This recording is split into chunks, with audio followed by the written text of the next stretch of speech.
আল্লাহ তাআলা হাসরের ময়দানে এক কদম পাও বাড়াইতে দিবেন, জিন্দেগির প্রতি ইঞ্চির হিসাব হবে।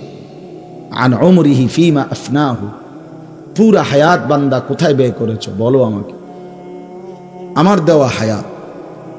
ওয়া আন শাবাবিহি ফীমা আবলাহু, শুধু যৌবনটা কোথায় ব্যয় করেছো সেটা আমাকে আলাদা বলো।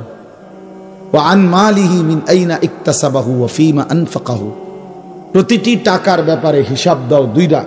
এক, টাকাটা কামাই করছো কেমনে, ব্যয় করেছো কোথায়। ওয়া মাদা আমিলা ফীমা আলিমা, যা যা শিখেছিলা, জেনেছিলে, শুনেছিলে, তা কি পরিমাণ আমল করেছ সেটা বল, সেটা বল। এই জন্য এই বিষয়গুলো জরুরি বাপ। রাসূলুল্লাহ সাল্লাল্লাহু আলাইহি সাল্লাম বলেন, এগুলো উত্তর না দিয়ে কোনো মানব সন্তান হাসরের ময়দানে এক কদম সামনে যাইতে পারবে না, এক কদম সামনে যাইতে। কোরআনুল কারীমের মধ্যে আছে, আল্লাহ তাআলা বলেন, ফাওয়ারাব্বিকা লানাসআলান্নাহুম আজমাইন আম্মা কানু ইয়ামালুন। আল্লাহ তাআলা বলেন, আমার কসম, মানে আল্লাহর কসম, আল্লাহ নিজের কসম করে বললেন, আমি অবশ্যই তোমাদেরকে জিজ্ঞেস করব, অবশ্যই অবশ্যই সকলকে, আজমাইন সকলকেই আমি আল্লাহ জিজ্ঞেস করব, আম্মা কানু ইয়ামালুন, দুনিয়ার হায়াতে যা তোমরা করেছিলে। এই জন্য আল্লাহ তাআলার আড়াল হওয়ার কোনো সুযোগ নেই, হিসাবের বাইরে আমরা কেউ না। আল্লাহ তাআলা বলেন, সুম্মা লাতুসআলুন্না ইয়াউমা ইদিন আনিন নাঈম। আল্লাহ তাআলা বলেন, আমার দেয়া প্রতিটি নিয়ামত সম্পর্কে অবশ্যই আমি তোমাদেরকে জিজ্ঞেস করব, প্রতিটা নিয়ামত। হাদিসের মধ্যে আছে, আল্লাহ তাআলা জিজ্ঞেস করবেন, নবী সাল্লাল্লাহু আলাইহি সাল্লাম বলেছেন, আল্লাহ জিজ্ঞেস করবেন, আলাম নুসিহ জিসমাক, বান্দা আমি মোট এতদিন তোমার শরীর সুস্থ রাখি নাই, সেইটুকু শুকর কি আদায় করেছো বলো। অনুরভিকা মিনাল মা, আমি কি তোমাকে প্রতিবার তৃষ্ণার্ত অবস্থায় পানি পান করিয়ে তোমার তৃষ্ণা নিবারণ করি নাই?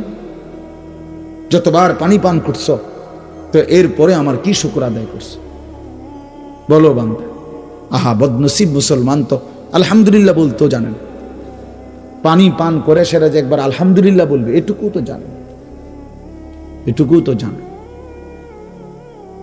তাইলে এই জন্য বললাম, আমরা কিন্তু প্রত্যেকেই আমাদের হায়াত, ইয়াহইয়ার ওই কথা থেকে আমি বললাম, আমাদেরকে উত্তর দিতে হবে। ওয়াকিফুহুম ইন্নাহুম মাসউলুন।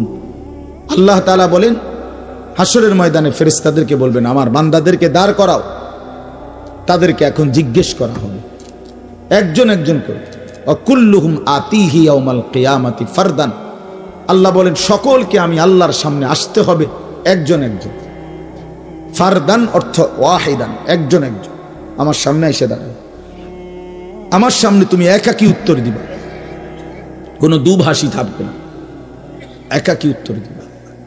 এই জন্য বাপ আমার, এটা জরুরি বিষয়, আমাদের জন্য জরুরি বিষয়, আমরা যেন আমাদের জিন্দেগির কদর করি। ছেলেরা তোমাদেরকেও বলি, ভাই হায়াত এই শুধু শুধু কাটাইয়ার মধ্যে কোনো ফায়দা নেই। বুট খাইতে খাইতে নষ্ট করে দিলা জীবন, সামান্য মোবাইলের জন্য জীবন। একটা মোবাইলের আর কতই দাম, 12, 14, 18 হাজার টাকা। তো এই সামান্য টাকার একটা মোবাইল, এর জন্য এত সুন্দর হায়াত শেষ করে দাও, এটা ঠিক না। বন্ধুদের আড্ডায় 5 ঘন্টা 6 ঘন্টা জীবন শেষ করে দিলেন। আল্লাহ আমাদেরকে বুঝ দান করেন।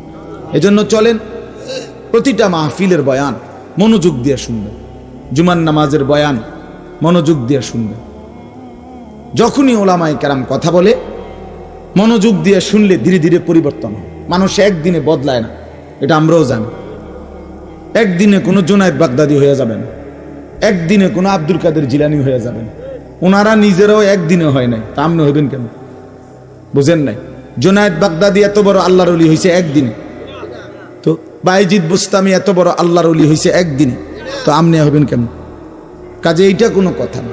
কিন্তু শুনতে থাকলে, গুরুত্ব দিলে, আন্তরিকতা দিয়ে শুনলে একদিন আল্লাহ তাআলা বদলে দেয়, পরিবর্তন নসিব হয়।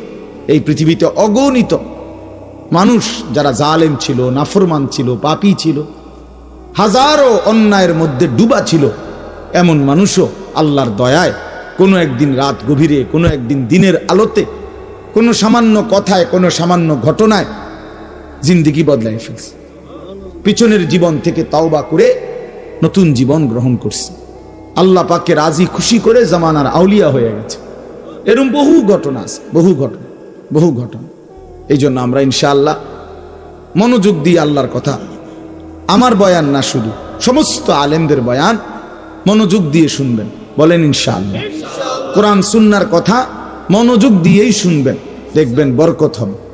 যদি আমার এই কথা একজনে বুঝেন, আমি মনে করি এতটুকুই আমার লাভ।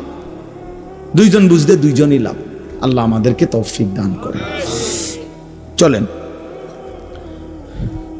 কোরআনুল কারীমের এই সূরাটি 99 নম্বর সূরা। 114টি সূরা কোরআন শরীফে, তন্মধ্যে এটা হলো 99 নাম্বার, 30 নাম্বার পারা। পুরা কোরআনুল কারীমের মধ্যে মোট 30 পারা। এই মোট 30 পারার মধ্যে এটা হলো 30 নাম্বার, 99 সূরা নাম্বার।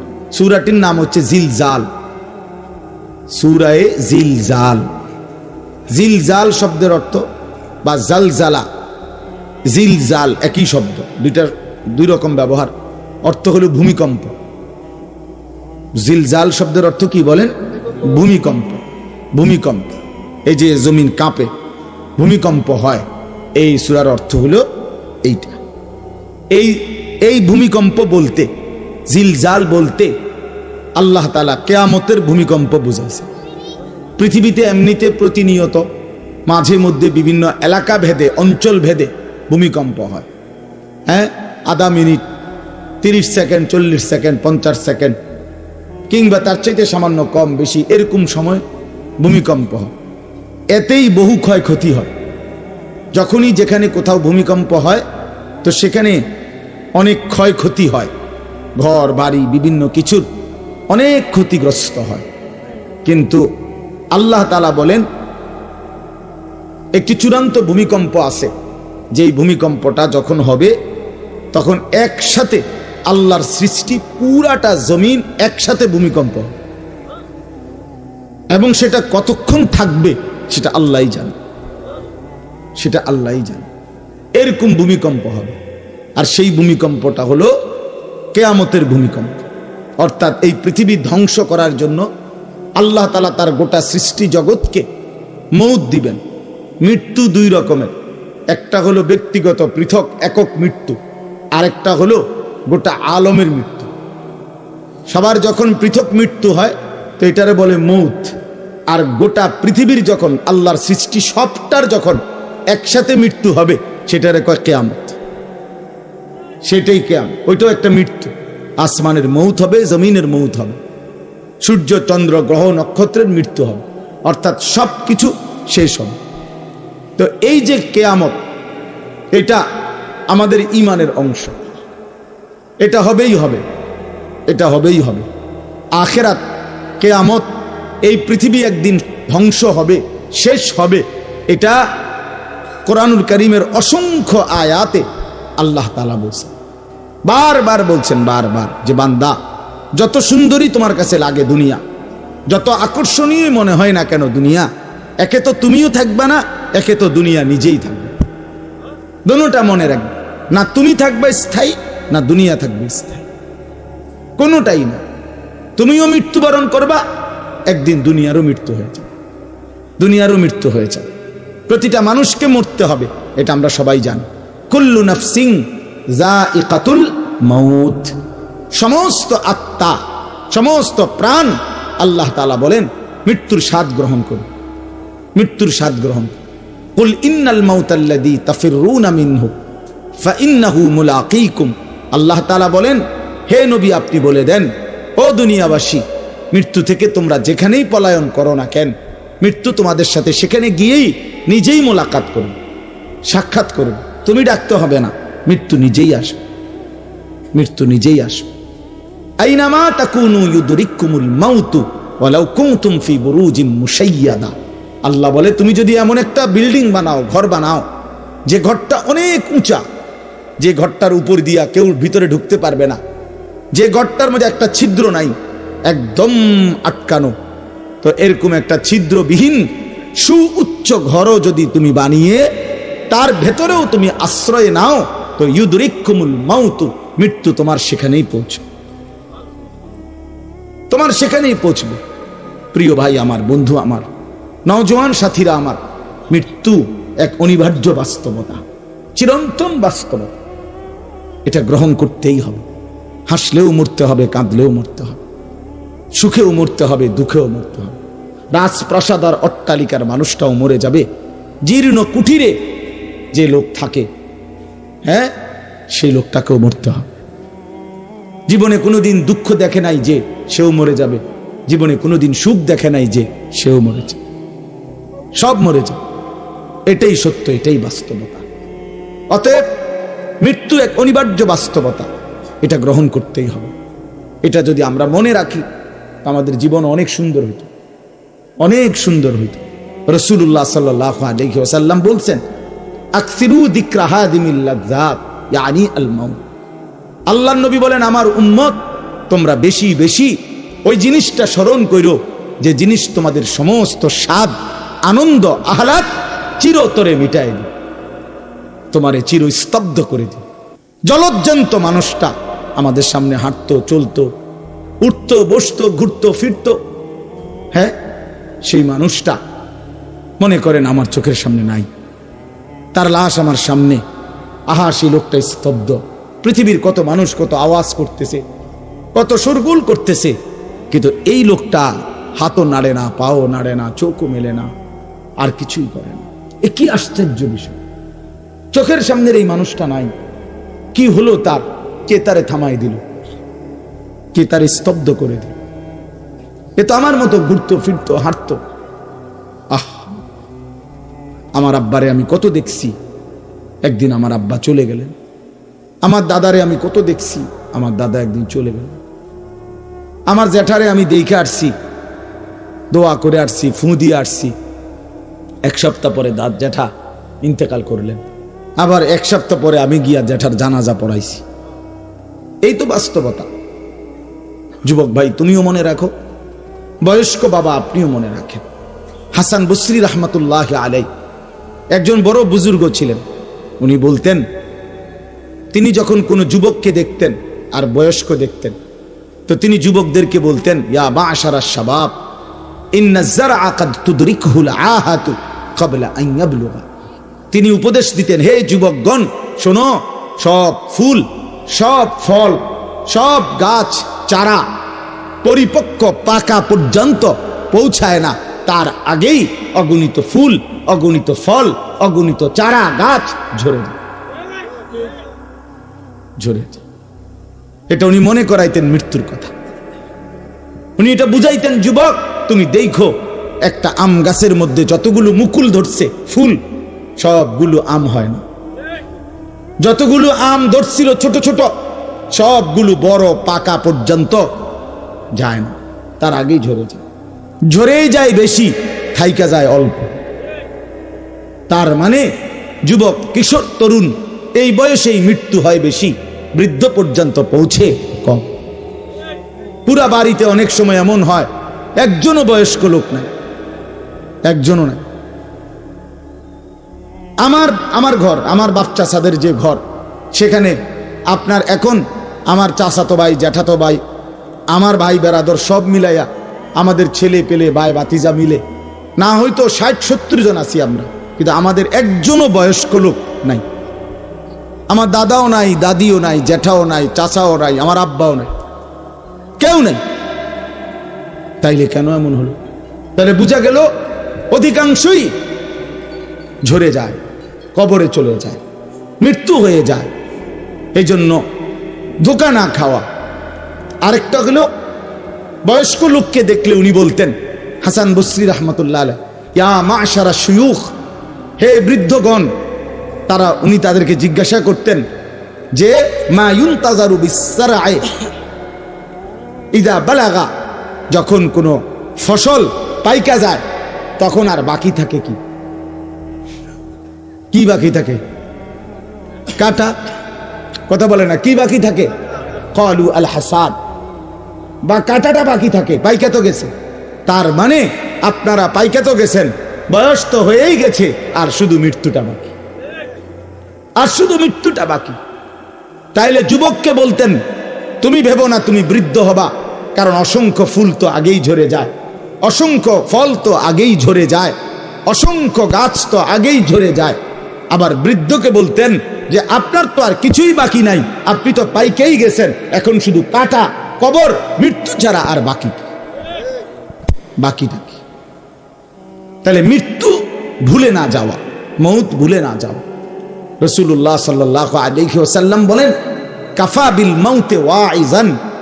নবীজি বলেন, কোন মানুষ যদি মৃত্যুর কথা স্মরণ করে তার ওয়াজের জন্য, নসিহতের জন্য এটাই যথেষ্ট, এটাই যথেষ্ট। আমরা কিতাবে পড়ছি হযরত ওমর রাদিয়াল্লাহু তাআলা আনহু, এত বড় সাহাবী, উনি বলতেন কুল্লা ইয়াউমিন ইউকালু মাতা ফুলান মাতা ফুলান ওয়ালা বুদ্দা মিন ইয়াউমিন ইউকালু মাতা ওমর।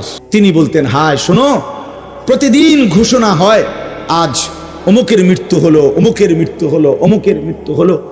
অচিরেই একদিন ঘোষণা হবে আজ ওমরের মৃত্যু হলো, আজ ওমরের মৃত্যু হলো। উনি বলেন এই ঘোষণা শুনবে খুব দ্রুত একদিন। এই জন্য বাপ, এই আমাদের ব্যক্তিগতভাবে প্রতিনিয়ত মৃত্যু হচ্ছে, ঠিক এভাবে আমরা তো মরছি, একদিন এই গোটা আলমের মৃত্যু হবে, একদিন এই গোটা সৃষ্টিটাই আল্লাহ তাআলা গুটায় ফেলবে। আচ্ছা, কি আশ্চর্য কথা, এটা কি অবাক করা। এক মিনিট যদি কেউ বিবেক দিয়া ভাবে, যারে বলে কি হুজুর, বলেন কি, এত বড় আসমান ভেঙে যাবে, এই সূর্য খসে পড়বে, চাঁদ খসে পড়বে। আল্লাহ তাআলা বলছে ইজা সামাউন ফাতারাত, আসমান ভেঙে যাবে, ওয়া ইদাল কাওয়াকিবুন তাসারাত, তারকারাজি খসে খসে পড়বে, ইজা শামসু কুব্বিরাত ওয়া ইদাল কাওয়াকিবুন তাসারাত। আল্লাহ তাআলা বলছেন সূর্যটা গুটায় ফেলা হবে, পাহাড়গুলো বালির মতো, তুলার মতো উঠতে থাকবে। ইদা রাজ্জাতিল আরদু রাজ্জা, এই জমিনের মাটিগুলো রেজা রেজা, পাউডার পাউডার হয়ে যাবে।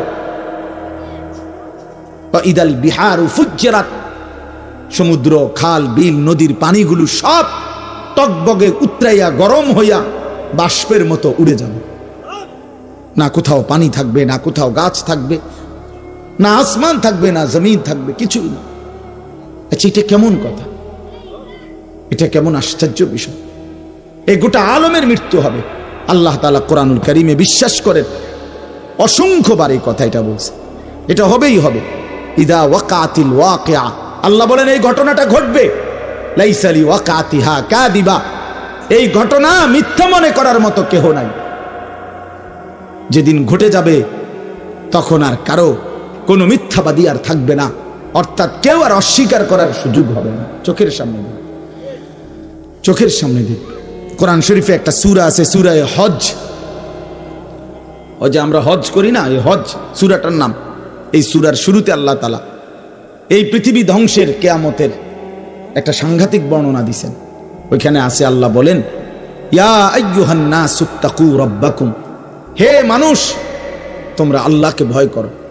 আর শুনো, ইন্না জালজালাতাস সাআতি শাইউন আযীম, নিশ্চয়ই কিয়ামতের ভূমিকম্প, জালজালা, এই যে বললাম জিলজাল এবং জালজালা অর্থ ভূমিকম্প।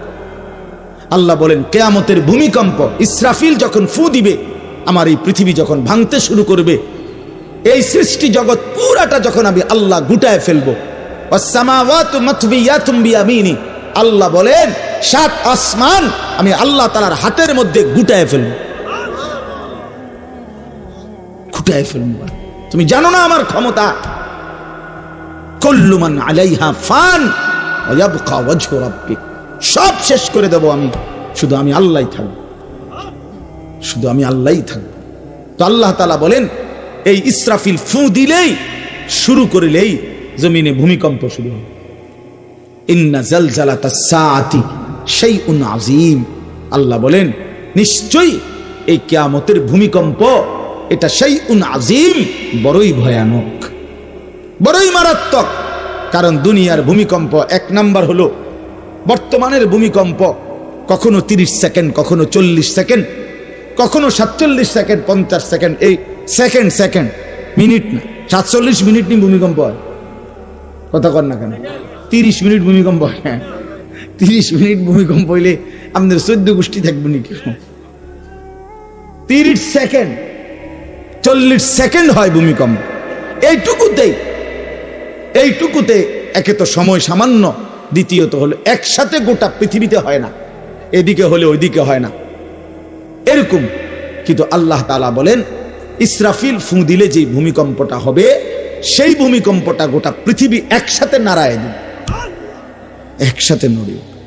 47 সেকেন্ড না, কতক্ষণ সেটা আল্লাহই জানে।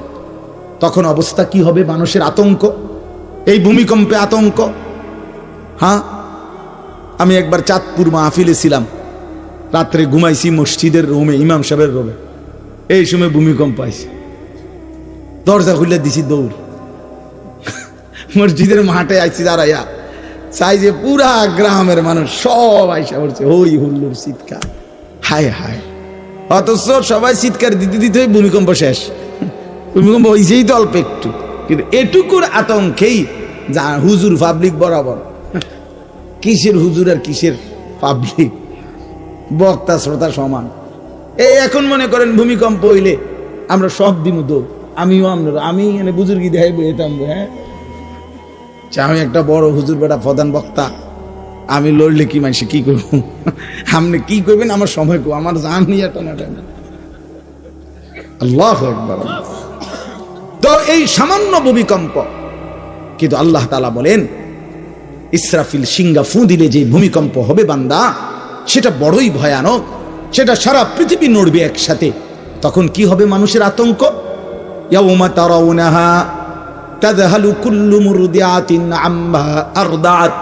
এই 1 নম্বরে আল্লাহ বলেন যে মা তার বাচ্চাটাকে দুধ পান করাইতেছিল, এই কোলের বাচ্চা, দুধের বাচ্চা, আপন মা তার দুধের বাচ্চা ভুলে যাবে, ফেলে দিবে, ছুঁড়ে মারবে, আর মা পাগলের মতো দৌড়ানো শুনে।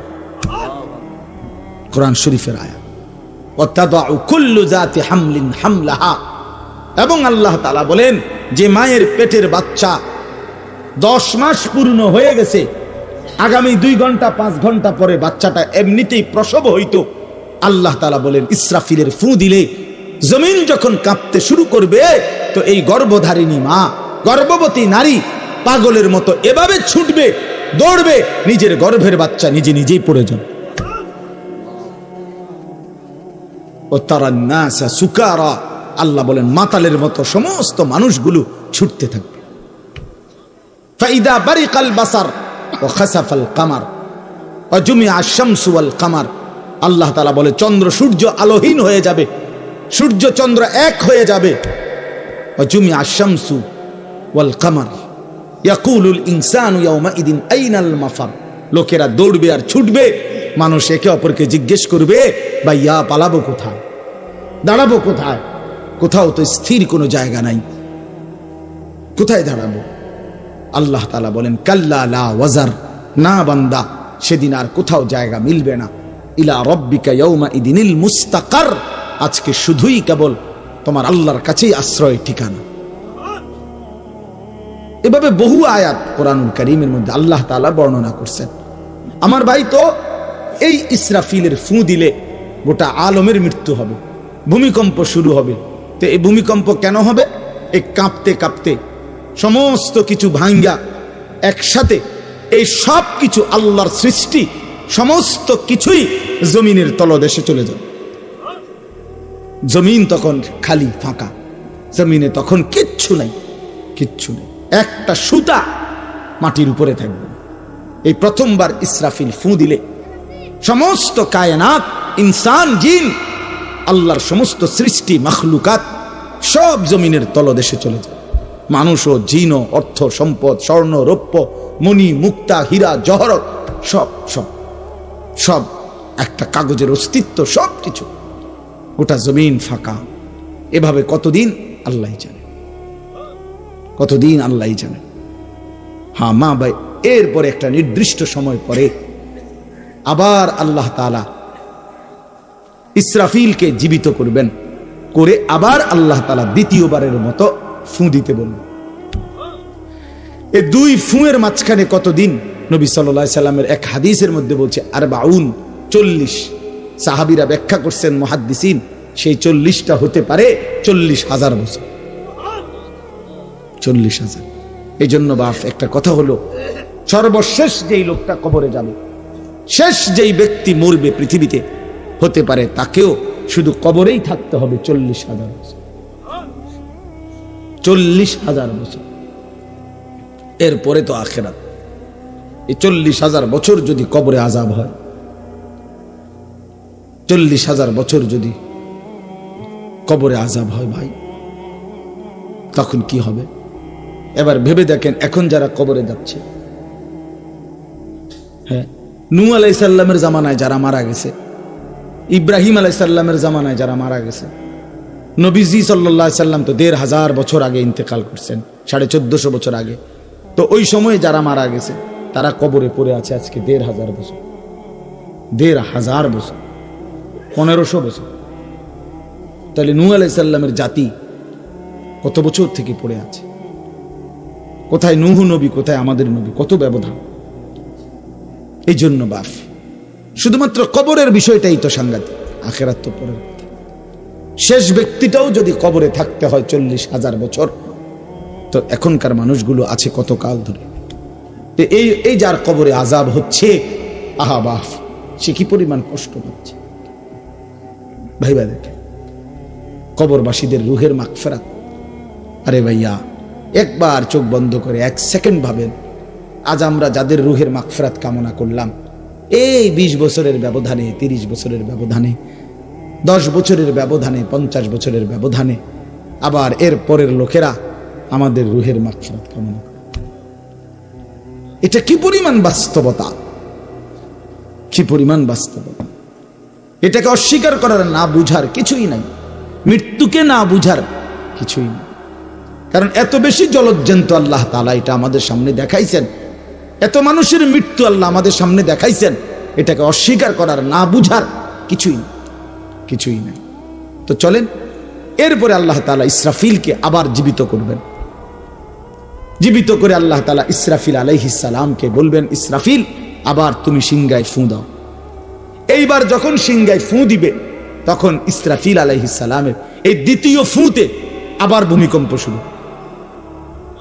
আবার কি শুরু হবে? ও মাঝখানে ভাই, ওই ছেলে অপদার্থ, কথা বলো না, হাসাহাসি করো না, কারো কথা বাকি থাকলে, দুষ্টামি বাকি থাকলে উঠে চলে যাও, বাহিরে আলাদা জায়গা আছে। গাফেল সন্তান কোনো কিছুতেই যাকে কোনো আসর করে না। আহা, আপনারা জানেন না, আপনাদের এক এক ছেলের অবস্থা হলো কলিজাটা পাথর হয়ে গেছে, কোনো কিছুই তার কলিজা নাড়ায় না। এত শক্ত জানোয়ার যে খোদার 365 দিনে কোনো দিন ফজরের নামাজ পড়ে না, একদিনও না। মানুষের বাচ্চা এত বড় জানোয়ার হয় কেন? আরে তুই কোন মানুষের বাচ্চা? তুই কোন মার দুধ খাইলি? নাফরমান, কেমনে মানুষ হইল? এটা কি ধরনের মানুষ? একদিনও নামাজ পড়ে? ছি ছি ছি ছি ছি, মুসলমানের বাচ্চা এত বড় জানোয়ার হয় কেমনে? কোনো দিন নামাজ পড়ে না, 6 মাসে 9 মাসে কোনো দিন বলতে পারবে না নাফরমান কোনো দিন 5 ওয়াক্ত নামাজ পড়ছে কিনা। হায় হায়, এত বড় অসভ্য মায়ের সন্তান হয় কেমনে? বাবার সন্তান হয় কেমনে? চিন্তা কর, কোনো কিছুই ছেলে পেলেদের হালাত হলে এই পরিমাণ লাগাম ছাড়া, কিসের মা কিসের বাবা, কে তার মা কে তার বাপ, কে কি তার ধর্ম, তার আল্লাহ কে, তার রসুল কে, তারে বানাইছে কে, আসছে কোত্থেকে, কেন আসছে, কি করতেছে, কি করছে, কিচ্ছুর খবর নেই, কিচ্ছুর খবর। আসে, হাঁটে, বুট খায়, বন খায়, মোবাইল টিপে, খারাইয়া মতে, বইয়া মতে, বন্ধু বান্ধবদের সাথে আড্ডা দেয়, মেয়ের পিছনে ঘুরে, অসভ্য অশ্লীল কথাবার্তা বলে। এটা কি একটা জিন্দেগি হলো? আমি ভেবে দেখেন, ওফ, কোন সুস্থ স্বাভাবিক মানুষ এমন হয়? বলো ভাইয়া, বলো। রাগ করো না বাপ, কে তোমা করে মনে করাই দিবে? কেউ মনে করে না। হা, বাবা মারও ফিকির শেষ, শুধু টাকা রোজগারের ফিকির। দেশে থাইকা পারো, নইলে বিদেশ গিয়া পারো, কোনো না কোনো ভাবে পয়সা রোজগার করো। টাকা রোজগার করলে মা বাপ খুশি, টাকা রোজগার না করলে না অখুশি, খালাস। এরপরে ইমান আছে কিনা, ইসলাম আছে কিনা, নামাজ আছে কিনা, কোরআন আছে কিনা, আল্লাহ চিনে কিনা, হালাল হারাম কিনা, জায়েজ না জায়েজ না, এত কিছু আমার দরকার। ফুতেরে জিগায়ও না যে ফুত কামাই যে করতেছ কি হালাল কামাই করো না হারাম, না এত কিছুর দরকার কি। টাকা দিতেছে, খাইতেছে, ঘুমাইতেছে, বিল্ডিং করতে আসে, জমি কিনতে আসে, আফেল মালটা খাইতেছে। এক ছেলে আমারে নিজে বলছে, আমি সবার ব্যাপারে বলি না, এক ছেলে আমারে নিজে বলছে, হুজুর আমি একটা দেশের নাম বলছে, যেই দেশে আমার কর্মটা ছিল, চলে আসছে ওই দেশ থেকে। আমার বলছে হুজুর আমার কর্মটা হলো এই, মদের বার, মদের হোটেলে নারী পুরুষ উলঙ্গ জিনা ব্যভিচার করে, আমার দায়িত্ব শুধু পাশে দাঁড়িয়ে মদের বোতল নিয়ে দাঁড়ায় থাকা, যতবার তারা চায় অতবার তাদেরকে মদ গ্লাসে ঢেলে দেওয়া, তাদের হাতে তুলে দেওয়া। এর বিনিময়ে আমার মাসে বেতন 2 লাখ টাকা।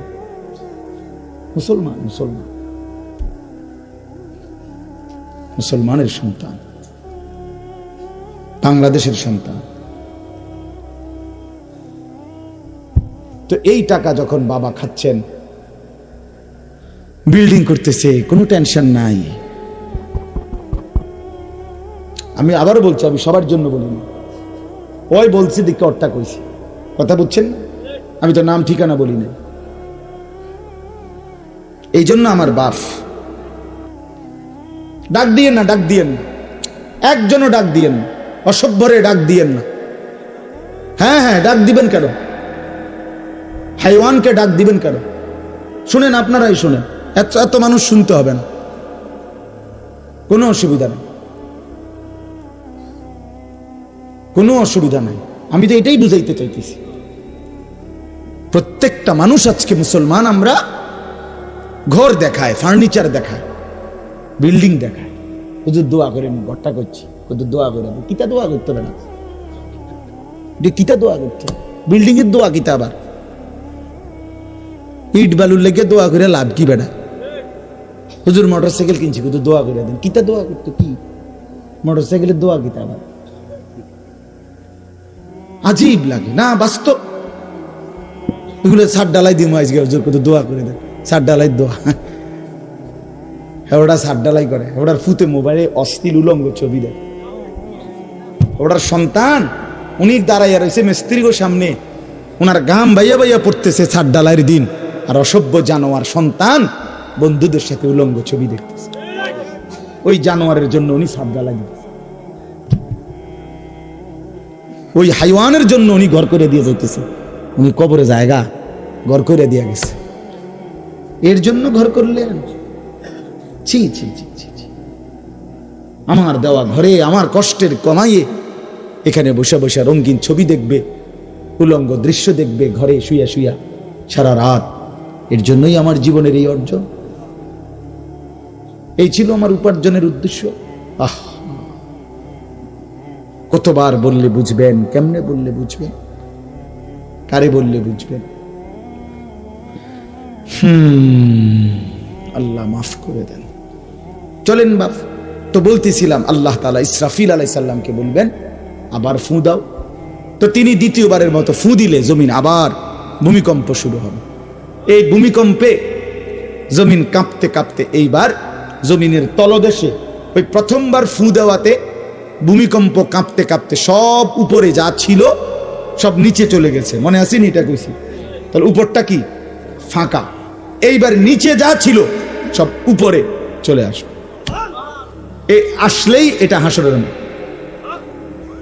সমস্ত নিচের জিনিস যা কিছু একেবারে মানুষ, গরু, ছাগল, হাঁস, মুরগা, জিন, ইনসান, ঘর দুয়ার, বাজার, ব্যবসা, দোকান, টাকা, হীরা জহরত, মণি মুক্তা, টাকা পয়সা, অর্থবিত্ত, সব সোজা কথা জমিনের তলদেশের সব কিছু জমিনের উপরে উঠে আসবে।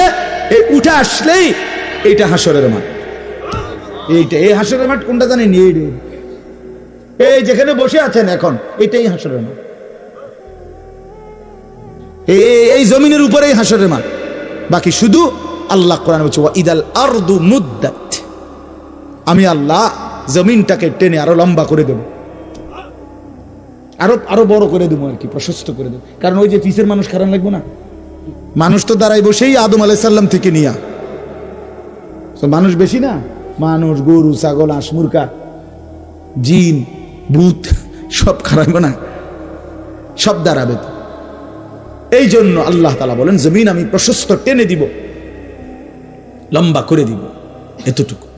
বাকি এটাই হাসরের মাঠ, এটাই হাসরের মাঠ। এই কথাটাই এখানে আল্লাহ তাআলা উল্লেখ করছেন। ইদা জুলজিলাতিল আরদু জিলজালাহা, যখন দ্বিতীয়বারের মতো ইসরাফিলের ফু দিলে জমিনের ভূমিকম্প শুরু হবে। ওয়া আখরাজাতিল আরদু আসকালাহা, আল্লাহ তাআলা বলেন তখন জমিন তার তলদেশে যা ছিল সমস্ত জমিনের তলদেশে, এগুলো এতদিন জমিনের বোঝা ছিল, বোঝা মানে মাটির নিচে, এগুলো সে মনে যেন ফুজা কান্দে লইছে। এবার ওয়া আখরাজাতিল আরদু আসকালাহা, জমিন তার বোঝা মানে জমিনের তলদেশে যা ছিল সে এবার তা জমিনের উপরে উঠাই দিবে, উপরে উঠাই দিবে। এরপরে আশ্চর্য কথা শুনেন, এরপরের কথাটার জন্য রাসূলুল্লাহ সাল্লাল্লাহু আলাইহি সাল্লাম হাদিসে বলছেন, এই ভাই শুনেন, ছেলেরা তোমরাও শোনো। নবী সাল্লাল্লাহু আলাইহি সাল্লাম বলেন এই জমিনের তলদেশ থেকে যখন সবকিছু উপরে উঠে আসবে তখন অর্থ সম্পদ, হীরা জহরত, মণি মুক্তা, স্বর্ণ রৌপ্য এগুলো স্তূপ আকারে উঠে আসবে জমিনের উপরে, মানে হাসরের মাঠে। তো নবীজি একেবারে স্পষ্ট হাদিস, নবীজি সাল্লাল্লাহু আলাইহি সাল্লাম বলেন তখন এই স্বর্ণ রৌপ্য, টাকা পয়সা, হীরা জহরত এগুলো, এই অর্থ সম্পদগুলো আল্লাহর কুদরতে কথা বলবে। স্বর্ণের টুকরা কথা বলবে, কথা বলবে, রৌপ্যের টুকরা কথা বলবে, এগুলো কথা বলবে। কথা কি বলবে? এগুলো তখন ওই নাফরমান মানুষগুলোকে ডাক দিবে, ডাক দিবে, আইয়ুহাস সারিক, হে চোর, এদিকে এই সম্পদের জন্য চুরি করেছিলে, আজ যা দরকার নাও। আইয়ুহাল কাতি, হে ডাকাত, এদিকে এদিকে আসো, এই সম্পদের জন্য ডাকাতি করছিল, আজ নাও। হে আত্মীয়তার, আইয়ুহাল কাতি, আত্মীয়তার সম্পর্ক ছিন্নকারী ব্যক্তি, আসো। এই জন্য ভাইয়ের সাথে যুদ্ধ করছো, বোনের সম্পদ নষ্ট করছো, চাচারে সম্পত্তি দাও নাই, এই জন্য, এই দুনিয়ার জন্য নাও, এখন নাও, এখন যা লাগে নাও। এইভাবে প্রত্যেক নাফরমান পাপীকে, হে হারামখোর, সুদ করে দিগা, এখানে টাকা যা লাগে নে, নে বাটপার, এখান থেকে টাকা নে, কি পরিমাণ টাকা দরকার ছিল নে। এইভাবে রাসূলুল্লাহ সাল্লাল্লাহু আলাইহি সাল্লাম বলেন দুনিয়ার এই সম্পদগুলো কথা বলবে আর ডাকবে। ডাকলে মানুষ, আচ্ছা এটা তখন কেরম লিখবো? কথা বোঝেন নাই? এটি যখন কথা বলবে, ডাকাডাকি করবে, মানুষ কি বলবে? লোকেরাও তো সবাই দাঁড়াইছে, মানুষও তো দাঁড়াইছে, তারারই তো ডাকতেছে, তো তারা কি বলবে? ওয়াকালাল ইনসানু মা লাহা, আল্লাহ নিজেই বলতেছে, লোকেরা তখন মানুষগুলো বলবে মা লাহা, এটা কি হলো? আরে এটা কি কারবার? এগুলো কথা বলে কেমনে? এগুলো কি কয়? এরা আমারে চিনলো কেমনে? আমি যে সিটার, আমি বাটফারে চিন্না লাইলো, ইন্নারিল্লাহ, একেবারে পুরা ধরা, অনবিচার আচার কিছুই শুরু হয়েছে না, এখনই বেইজ্জতি, বাকিটা তো অবস্থা খারাপ। মানে অর্থাৎ মানুষগুলো অবাক হয়ে বলবে মা লাহা, কি হলো জমিনে, কি হলো এগুলোর? এরা এমন করছে কেন? এরা কথা বলছে কেন? আল্লাহ বলেন ইয়াউমাইদিন তুহাদ্দিসু আখবারাহা, আল্লাহ তাআলা বলেন বান্দা, হে কি দেখছো হবে? এই মাত্র দেখলা স্বর্ণ রৌপ্য টাকা পয়সা কথা বলে, এখনই না দেখবা আসল খেলাটা? ইয়াউমাইদিন তুহাদ্দিসু আখবারাহা, আল্লাহ বলেন এখন দেখবা সরাসরি এই হাসরের মাঠে তোমার সামনে, তোমার পায়ের নিচের জমিন, তোমার পুরা জিন্দেগীর কথা, তোমার যত তথ্য, ভালো কিংবা মন্দ, নেক কিংবা গুনাহ, তোমার সমস্ত কিছু, রাতের কিংবা দিনের, একাকী কিংবা প্রকাশ্যের, গোপন কিংবা আড়ালের, আল্লাহর কসম জমিন সবটা এখন তোমার সামনে বলে দিবে। ইয়াউমাইদিন তুহাদ্দিসু আখবারাহা। রব্বুল আলামিন বলেন জমিন সবটা কথা বলে দিবে, ভালোটাও মন্দটাও, আলোটাও অন্ধকারটাও, একাকীও অন্ধকারেও, প্রকাশ্যেও, সবার মাঝেও সব বলে দিবে। রাতের চুরি বলে দিবে, রাতের তাহাজ্জুদটাও বলে দিবে, মদের আড্ডার কথাও বলে দিবে, জুয়ার আড্ডার কথাও বলে দিবে। সারা রাত যুবক উলঙ্গ ছবি দেখেছ, আল্লাহর কসম সেটাও বলবে। যে যুবক মালিকের সেজদা দিয়েছে সেটাও বলবে। তাহাজ্জুদ শোনাবে, আবার সবার সাথে যে জামাতে নামাজ পড়েছে এটাও বলবে, সব কিছু বলে দিবে। আল্লাহ বলেন যদি মানুষ ভাবতে চাও জমিন কিভাবে কথা বলে, স্বর্ণরৌপ্য কিভাবে কথা বলে, আল্লাহ বলেন বিআন্না রাব্বাকা আওহালাহা, আল্লাহ তাআলা আদেশ করেছেন বলেই কথা বলে। আল্লাহ বললে, হুকুম করিলে আল্লাহর গোটা কায়নাত, গোটা সৃষ্টি জগৎটাই কথা বলে। ওয়াশাহিদা আলাইহিম সামউহুম ওয়া আবসারুহুম ওয়া জুলুদুহুম বিমা কানু ইয়ামালুন। আল্লাহ বলে হাসরের ময়দানে বান্দা, তোমার কান, তোমার চোখ, তোমার সারা দেহের চামড়া, জুলুদুহুম, তোমার সারা দেহের চামড়া, হাসরের ময়দানে তোমার পুরা জিন্দেগির কর্মকাণ্ড বলে দিবে। চামড়াগুলো বলবে, চামড়া, মানুষের শাহওয়াত চামড়াতে।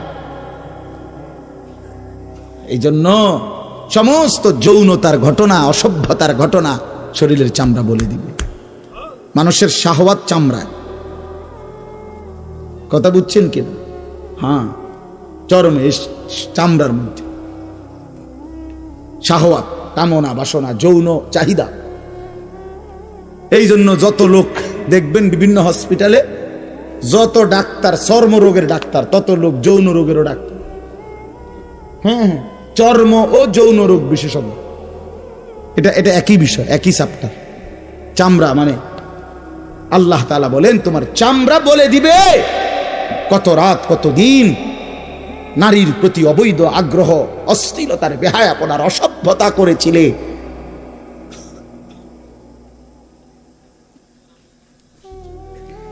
হায় হায়, বিআন্না রাব্বাকা আওহালাহা। আল্লাহ বলেন আমি আল্লাহ হুকুম করেছি বলে কথা বলল। এই জন্য আল্লাহ হুকুম করিলে চামড়াও কথা বলে, কানেও কথা বলে। এখন কি কানে কথা বলে? বলবে। চোখেও কথা বলবে। এখন চোখ কথা বলে না, মানে সবকিছুর জবান খুলবে, সবকিছু। আপনারা বলেন, আমরা তো মনে করি জিহ্বায় কথা বলে না, জিহ্বায় কথা বলে না, আল্লাহর হুকুম হইলে কথা বলে। নাহলে যেই লোক বোবা তারও তো জিহ্বা আছে, আছে না? তো সে কথা বলে না।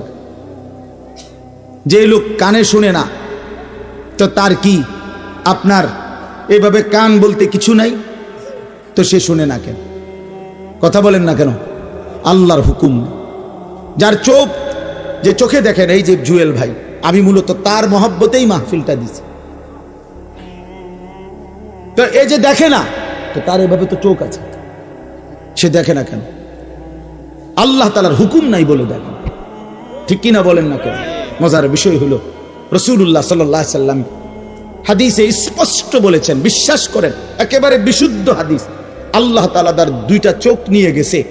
নবীজি বলছেন সে যদি সবর করে আল্লাহর হুকুমের উপরে চলতে পারে, রাসূলুল্লাহ সাল্লাল্লাহু আলাইহি সাল্লাম বলেন আল্লাহ তাআলা তাকে এই দুইটা চোখ নিয়ে যাওয়ার কারণে, অন্ধ বানানোর কারণে সে যে সবর করলো, আল্লাহ রাসূল বলছেন আল্লাহ তাআলা নিশ্চিত তাকে জান্নাত দান করবে। এই জন্য তুমি ভাই সবর করো। মালিকের এই দুনিয়া দেখতে পারলা না, তো অপেক্ষা করো, একদিন জান্নাত দেখবা, জান্নাতের হুর দেখবা, তো আরো মজা হবে যে আমি প্রথমেই জান্নাতই দেখলাম, জান্নাতই দেখলাম। যা মালিক, দুনিয়া দেখলাম না তোমার, তুমি আমারে জান্নাত দেখাই। আল্লাহ তৌফিক দান করেন। ইয়াউমাইদিন ইয়াসদুরুন নাসু আশতাতাল লিয়ারাউ আমালাহুম। আল্লাহ বলেন তখন দলে দলে ফেরেশতারা মানুষগুলোকে লাইনবদ্ধ, সারিবদ্ধ করে দলে দলে বানাবে। লোকেরা পরস্পর, প্রত্যেকটা মানুষকে ফেরেশতারা আলাদা আলাদা গ্রুপ বানিয়ে দেবে হাসরের ময়দানে। তখন প্রত্যেকে এই গ্রুপে গ্রুপে, দলে দলে লিউরাউ আমালাহুম, নিজেদের আমল নামা, নিজেদের আমল দেখবার জন্য সামনে এগিয়ে যাবে। অর্থাৎ প্রত্যেককে তার আমল নামা দেখবার জন্য, দেওয়ার জন্য নির্দিষ্ট জায়গায় নিয়ে আসবে। নেওয়ার পরে সেখানে প্রত্যেকের ফাইল, প্রত্যেকের খাতা, আমল নামা তার হাতে তুলে দেওয়া হবে। দিলেই সে দেখবে। আল্লাহ বলতেছেন ফামান ইয়ামাল মিসকালা যাররাতিন খায়রান ইয়ারা, এক বিন্দু, এক অণু পরিমাণ, পরমাণু পরিমাণ, সামান্য থেকে সামান্য পরিমাণও নেকি, কল্যাণ, তাও তুমি দেখতে পাবা। ওমান ইয়ামাল মিসকালা যাররাতিন শাররান ইয়ারা, বিন্দু থেকে বিন্দু মন্দ যা করেছিলে তাও তুমি দেখতে পাবে। এক জাররা, মূলত জাররা বলে তাফসীরের মধ্যে লিখছে লা ওয়াজনা লাহু লা জিনাতা লাহা, যেটার কোনো ওজন হয় না, এত সামান্য, এত সামান্য, ওজন নাই, মানে 100 গ্রামও না, 10 গ্রামও না, 1 গ্রামও না, আধা গ্রামও না, এত সামান্য। এটা কোনো ওজন নাই, ওজন নাই, ওজন আসে না আর কি, ওজনে হয় না, এরে বলে জাররা। তাফসীরের মধ্যে লিখছে কোন ব্যক্তি, হযরত আব্দুল্লাহ ইবনে আব্বাস বলেন, কোন ব্যক্তি যদি মাটিতে এমনি হাত মারে, মানে হাত লাগাই আবার উঠাই লাইছে, তখন এই যে বালুগুলো লাগছে, এই বালুর যেগুলো হাত থেকে ঝরে পড়ে কণা, এগুলো তার চাইতে সামান্য এক জাররা। আমার উস্তাদ বলছিলেন ছাত্র জীবনে আমাদেরকে, যে মানুষ যে কাপড় ধুইয়া চিপে, কাপড় এমনি চিপ্পা রোদ্রে দেয় না, মানে চিপ্পাই তো ফানি ফেলায়, তো কাপড় চিপ্পা সাইরা মানুষের একটা স্বভাব হইল রৌদ্র দেওয়ার আগে এটার একটা ঝাড়া মারে, লুঙ্গিটারে একটা আগে কি মারে, ঝাড়া দিয়া এরপরে দেয়। এই যে লুঙ্গিটা ঝাড়া দিলে যে ছোট্ট ছোট্ট পানির ফোঁটা ছিটকাইয়া পড়ে, এই ফোঁটা এগুলো পিচ্ছি পিচ্ছি, এগুলো এক একটা জাররা অথবা তার চাইতে ছোট। এটার ওজন আসবে না, এটা 1 গ্রামও হবে না, আধা গ্রামও হবে না। এই সামান্য ভালোটাও তুমি দেখবা, মন্দটাও দেখবে। কেমনে আড়াল করবেন ভাই? নিজেকে আড়াল করবেন কেমনে? বাপ যুবক, তুমি কেমনে আড়াল করবা?